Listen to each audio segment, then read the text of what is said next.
សូមមើលតងជ័យឆោពណ៌រាំងសីដែលមានរស្មីភ្លឺស្រង់ល្អខៀវលឿងក្រហមព្រមទាំងពណ៌សហង្សស្បាតនិងពណ៌ដ៏ភ្លឺភ្លែងប្រតេងតូចធំបានស្ម័គ្រស្វាគមន៍ជំនុំគ្នាច្រើនអាងណែងព្រមយករស្មីប្រាំងពុនគួត្រេងប្រសាពុនពេក្រៃកនឡងធ្វើជាសញ្ញាទុងជ័យសាសនានៃសម្ពុទ្ធធំចំបងចូលយើងគ្រប់គ្នាយកចិត្តចាំចងនឹងដល់ព្រះអង្គជាអម្ចាស់ទួ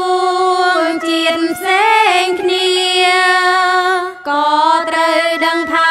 សន្សឹងតែជាពុទ្ធសាសនាចូលយើងសាមគ្គីទាំងក្មេងទាំងចាស់ប្រឹងប្រែងឲ្យនឹងក្រុមគ្នាសូមសាងស្នាពុទ្ធកុំកើនខ្ពស់ផុតររឿងវិសុទ្ធថ្លៃថ្លា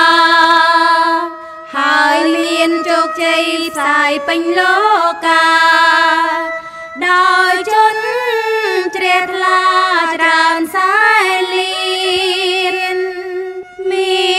នចិត្តស្នេហាគោរពបូជាចំពោះព្រះធម៌ដ៏កល្យានទាំងមនុស្សទេវតាស្នេហាក្រុមប្រាណប្រាថ្នាចង់បានសេចក្តីសុខយើងខែមរាំងជាតិនាំគ្នាក្មេងគ្មៀតកាន់ធម៌នឹងបានផុតទុក្ខរួបរួមសាមគ្គីពីនេះទៅមុខយើងនឹងបានសុខសេនសាត្រាព្រមព្រៀងប្រព្រឹត្តកាន់ធម៌សច្ចរិតឆ្ពោះទៅកាន់ឋានីពៀនជាទីផុតទុក្ខបានសុខសេមសា